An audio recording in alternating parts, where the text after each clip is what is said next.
Next unit है consumers behaviour and demand. Consumers behaviour and demand, ये पूरी unit है। ये बोलते हैं unit 2 of micro economics. Unit 1 है introduction to micro. Consumers behaviour and demand 3 parts में डिवाइडेड है। फर्स्ट पार्ट है कंज्यूमर्स इक्विलिब्रियम। सेकेंड पार्ट है थ्योरी ऑफ डिमांड।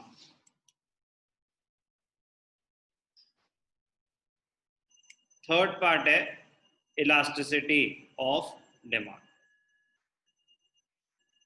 3 पार्ट्स में पूरी यूनिट डिवाइडेड है।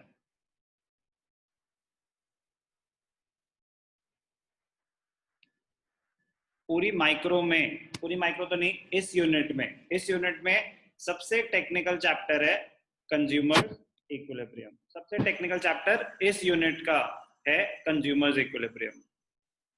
कुछ स्कूल्स में ये कराया नहीं है अभी, बट कराया या नहीं कराया, ये इस यूनिट का सबसे टेक्निकल चैप्टर है।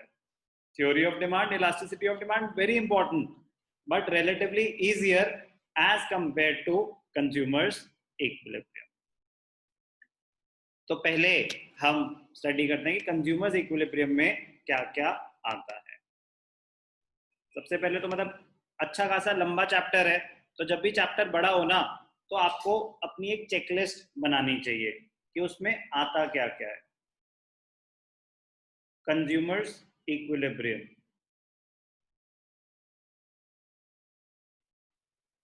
इस चैप्टर को कंज्यूमर इक्विलिब्रियम कब अटेन करता है, कंज्यूमर की सैटिस्फैक्शन मैक्सिमम कब होती है।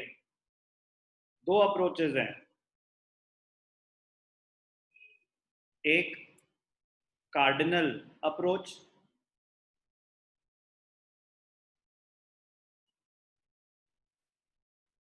और एक ऑर्डिनल अप्रोच। एक कार्डिनल अप्रोच और एक ऑर्डिनल अप्रोच।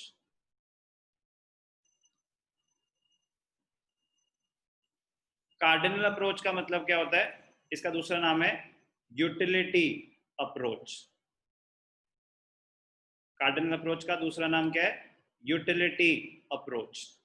ऑर्डिनल अप्रोच का दूसरा नाम क्या है, इंडिफरेंस कर्व अप्रोच। 2 बिल्कुल अलग अप्रोचेस हैं, दोनों का आपस में कोई लेना देना नहीं है, बट दोनों सेम चीज एसरटेन करने में हेल्प करती हैं, कंज्यूमर्स इक्विलिब्रियम। अब कार्डिनल अप्रोच स्टडी करने से पहले हमें क्या पता होना चाहिए, इसमें हम स्टडी करेंगे, बहुत ही इंपॉर्टेंट चीज है, law of diminishing marginal utility. Law of diminishing marginal utility. तो law of diminishing marginal utility पे बेस्ड है पूरी की पूरी कार्डिनल अप्रोच। क्या होता है वो तो आगे डिटेल में स्टडी करने वाली बात है, अभी तो बता रहा हूँ कि इसमें कॉन्सेप्ट्स क्या क्या कवर होंगे। कार्डिनल अप्रोच में लॉ ऑफ डीएमयू अगर नहीं समझ आता तो हमें आगे यूटिलिटी एनालिसिस पढ़ने का कोई पॉइंट नहीं है, तो समझ आना चाहिए, तब हम आगे बढ़ सकते हैं। आगे बढ़ेंगे तो क्या सीखेंगे कि जो कंज्यूमर्स इक्विलिब्रियम है, यूटिलिटी अप्रोच के हिसाब से 2 केसेस हैं इसमें, एक है 1 कमोडिटी केस और एक है 2 कमोडिटी केस। मतलब अगर एक ही कमोडिटी कंज्यूम कर रहा है कंज्यूमर तो इक्विलिब्रियम कैसे अटेन करेगा, और अगर 2 कमोडिटीज कंज्यूम कर रहा है तो इक्विलिब्रियम कैसे अटेन करेगा।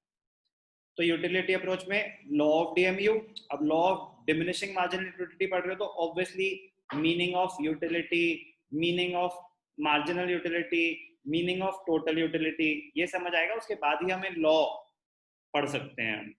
फिर उसके बाद अजम्पशंस ऑफ द लॉ, फिर उसके बाद equilibrium, one commodity two commodity, क्या कंडीशंस है, वो सब उसमें आ गया।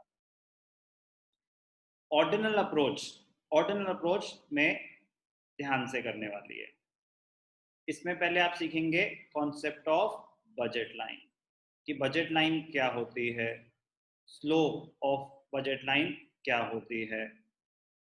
फिर आप सीखेंगे meaning of indifference curve, indifference curve क्या होता है, indifference curve and it's slope. फिर आप सीखेंगे properties of indifference curve, properties of indifference curve. फिर उसके बाद आपके आता है लास्ट में कंज्यूमर्स इक्विलिब्रियम। इसमें एक ही केस होता है, बट वो एक केस ही काफी होता है आपको हिलाने के लिए।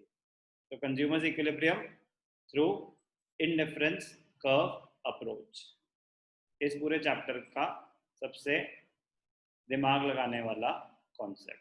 सारे कॉन्सेप्ट इंपॉर्टेंट है, बट कुछ होते हैं जो बहुत ज्यादा कॉन्सेंट्रेशन के साथ करेंगे तो ही हमें ढंग से समझ आएंगे, तो ये उनमें से एक है, consumers equilibrium through indifference curve approach. तो काफी बच्चों को ये समझ नहीं आता ना कि कंज्यूमर्स इक्विलिब्रियम में हमें आता तो नहीं है, बट क्या नहीं आता ये भी नहीं पता। तो ये उन बच्चों के लिए कि कंज्यूमर्स इक्विलिब्रियम कैसे डिवाइडेड है, एक यूटिलिटी अप्रोच है, एक ऑर्डिनल अप्रोच है। यूटिलिटी मतलब कार्डिनल, इसको बोलते हैं मेजरेबल, कार्डिनल होता है विच कैन बी मेजर्ड। तो यूटिलिटी इन दिस केस, जब हम कार्डिनल अप्रोच पढ़ रहे हैं तो यहाँ पे क्या होता है, यूटिलिटी इज मेजरेबल।